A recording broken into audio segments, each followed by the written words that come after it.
मुख्य अतिथि के रूप में जिनका मार्गदर्शन अभी प्राप्त होने वाला है, दुनिया के सबसे बड़े स्वयंसेवी संगठन राष्ट्रीय स्वयंसेवक संघ के सरसंघ चालक परम श्रद्धेय डॉक्टर मोहन राव भागवत जी, संस्थापक जियो गीता पूज्य स्वामी ज्ञानानंद जी महाराज,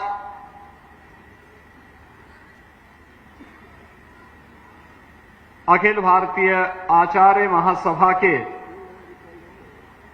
महासचिव पूज्य स्वामी परमात्मानंद जी महाराज, जगतगुरु रामानुजाचार्य पूज्य स्वामी श्रीधराचार्य जी महाराज, जगतगुरु पूज्य स्वामी संतोषाचार्य सतवा बाबा जी,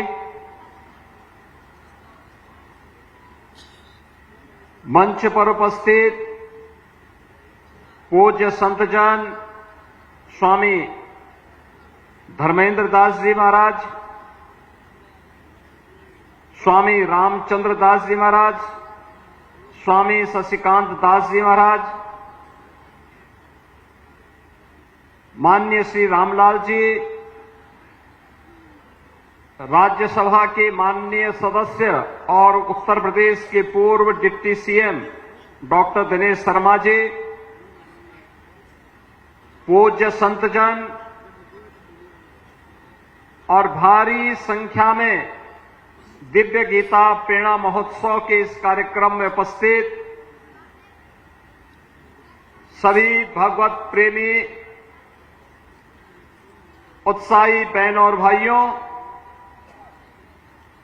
मैं सबसे पहले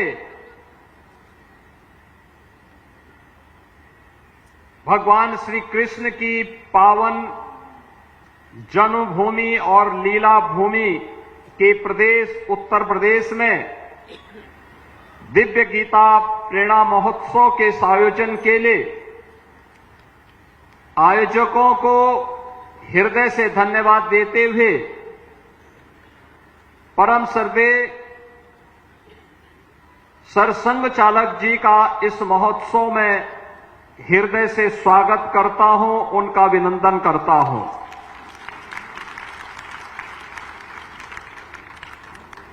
बहनों और भाइयों,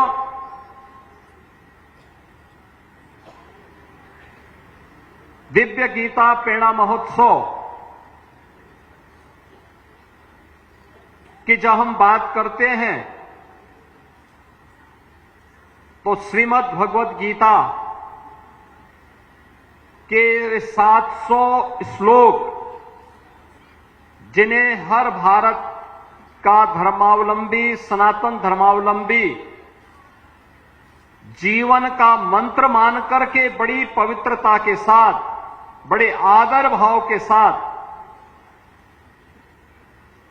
उन्हें आत्मसात करने का प्रयास करता है, वह हम सबके सामने 18 अध्यायों की 700 श्लोकों की श्रीमद् भगवत गीता हर सनातन धर्मावलंबी के सामने आती हुई और एक नई प्रेरणा देती हुई दिखाई देती है।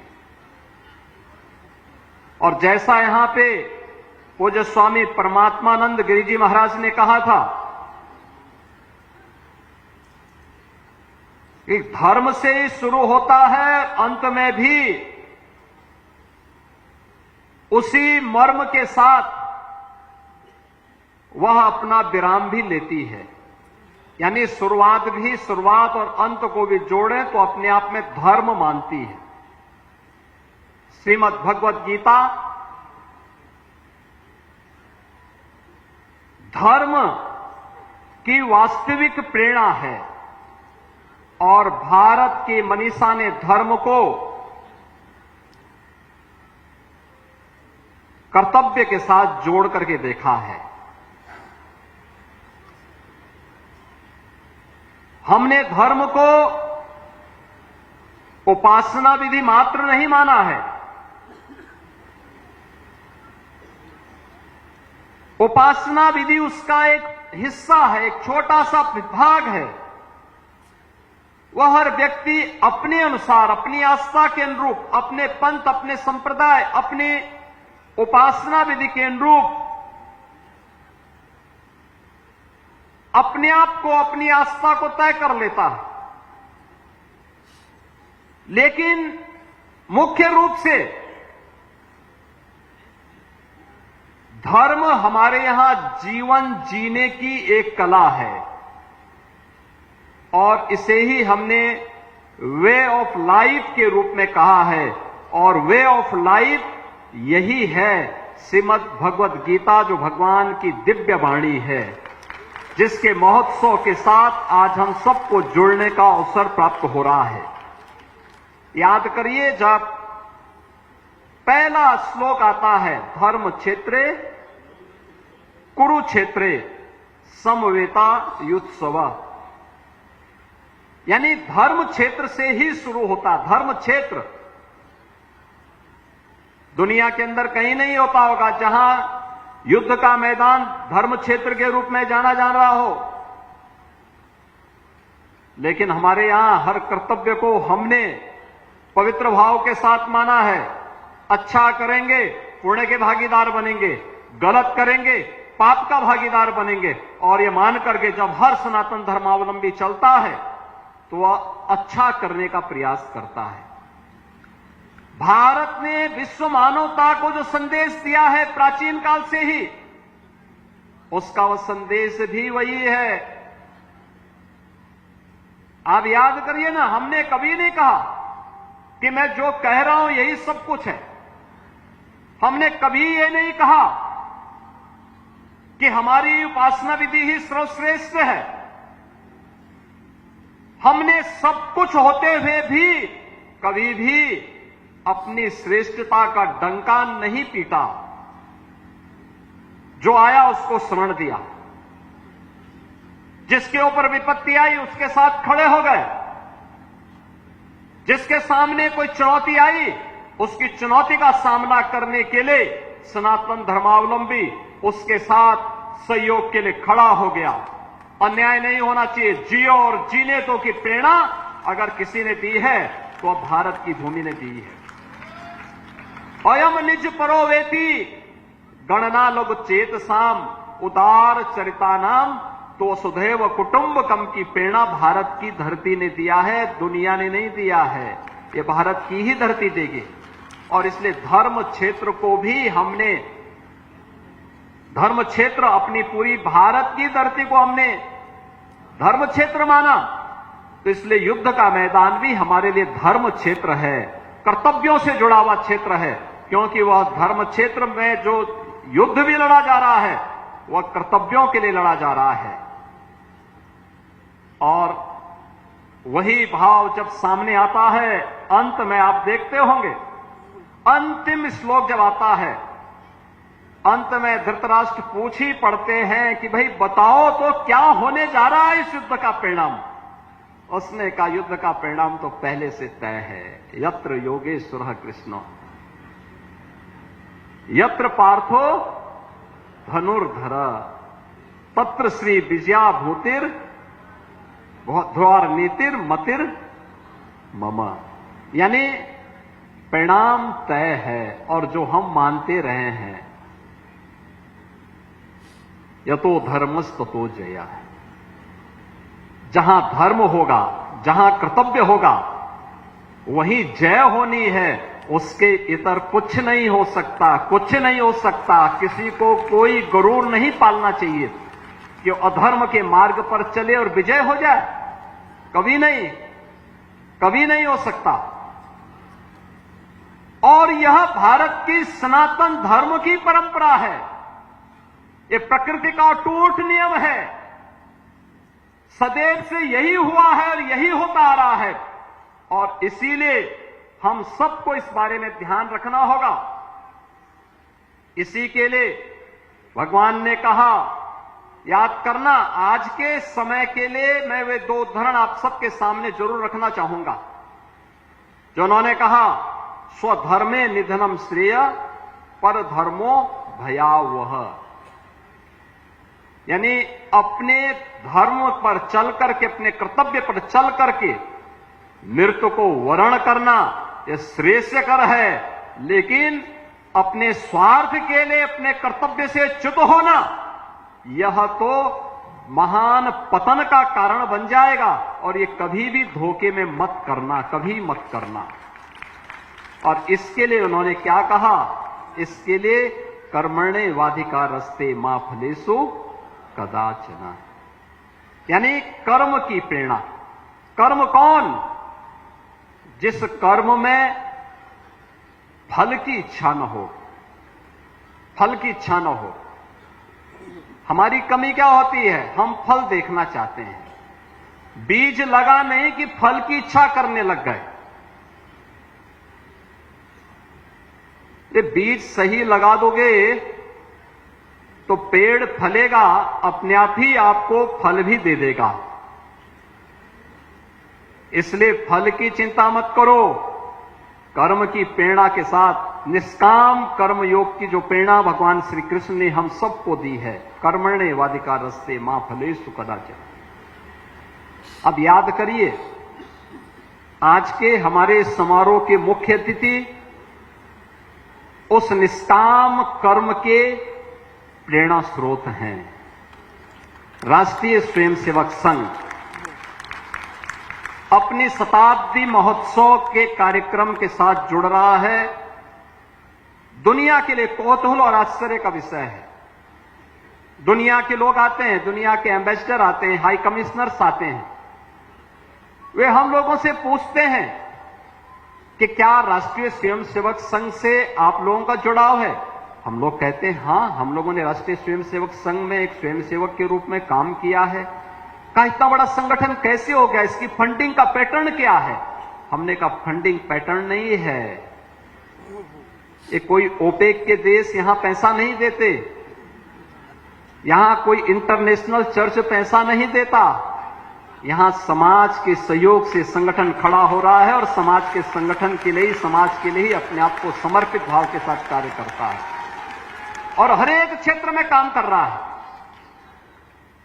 कोई भी पीड़ित आएगा, उसकी सेवा अपना कर्तव्य मान करके एक एक स्वयं सेवक करता है, बिना ये परवाह के बगैर ये कौन जाति का है, किस मत का है, किस मजहब का है, किस क्षेत्र का है, किस भाषा भाषी का है, इसकी परवाह के बगैर पीड़ित है उसकी सेवा करनी है, उसके साथ खड़ा होना है, एक कर्तव्य मान करके। सेवा को किसी सौदे के साथ नहीं जोड़ता है। याद करना, राष्ट्रीय स्वयंसेवक संघ की यही शिक्षा है कि राष्ट्र प्रथम भाव के साथ राष्ट्र के अंदर हर उस पीड़ित की मदद करना जो भारत को परम वैभव तक ले जाने में सहायक हो सकता हो, सबके साथ खड़ा हो जाना। और यही राष्ट्रीय स्वयंसेवक संघ की प्रेरणा है, जिसने सेवा के साथ पिछले 100 वर्षों में कोई सौदेबाजी नहीं की, लेकिन कुछ लोगों ने दुनिया में भी और भारत में भी सेवा को सौदे का माध्यम बनाया है। वे लोभ से, लालच से, दबाव से भारत के डेमोक्रेसी को बदलने के लिए हर प्रकार के छल और छद्म का सहारा लेकर के अपना ताना भी और अपना बाना भी बदल करके भारत की आत्मा पर प्रहार करने का प्रयास कर रहे हैं। और हमें इस बात को ध्यान में रखना होगा, इन स्थितियों में गीता, श्रीमद् भगवत गीता, भगवान की वाणी हम सब के लिए एक नई प्रेरणा बन सकती है।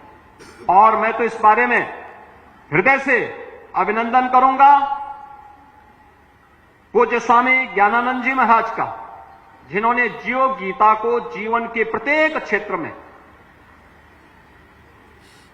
इसे बहुत छोटे छोटे उद्धरण के माध्यम से प्रस्तुत करने का प्रयास किया। यह उद्धरण हर एक क्षेत्र में, जीवन के अलग अलग क्षेत्र में एक श्रमिक के लिए गीता का उपदेश क्या है, एक किसान के लिए गीता का उपदेश क्या है, उसकी प्रेरणा क्या है, एक महिला के लिए गीता की प्रेरणा क्या है, एक छात्र के लिए गीता की प्रेरणा क्या है, एक नौजवान के लिए गीता की प्रेरणा क्या है, एक नौकरी पेशा व्यक्ति के लिए गीता की प्रेरणा क्या है, एक चिकित्सक के लिए, एक अधिवक्ता के लिए, एक व्यापारी के लिए, एक योद्धा के लिए, एक सैनिक के लिए गीता की प्रेरणा क्या है। और इसे उन्होंने जियो गीता के माध्यम से प्रस्तुत किया है। उनकी छोटी छोटी पुस्तकें अत्यंत प्रेरणादायी होती हैं। और मैं कहता हूं श्रीमद् भगवत गीता ये केवल जेल के कैदियों के लिए नहीं, बल्कि 140 करोड़ भारतवासियों के लिए यह एक दिव्य मंत्र है। जीवन में सफलता का मार्ग प्रशस्त करने वाले और जीवन जीने की एक कला का मार्ग है, और इसे हर व्यक्ति को अपने जीवन का हिस्सा बनाना चाहिए। इस विश्वास के साथ मैं आज के इस अवसर पर परम श्रद्धेय सरसंघ चालक जी का इस गीता प्रेरणा महोत्सव में हृदय से अभिनंदन करता हूं, उनका स्वागत करता हूं। उनका मार्गदर्शन श्रीमद् भगवत गीता और जियो गीता के इस अभियान को एक नई ऊंचाई प्रदान करेगा। इस विश्वास के साथ आप सभी श्रीमद् भगवत गीता के प्रेमी और श्रद्धालु जनों को मैं इस महोत्सव में भाग लेने के लिए हृदय से धन्यवाद देते हुए आप सबके प्रति भी अपनी मंगल में शुभकामनाएं देता हूं। धन्यवाद। जय हिंद।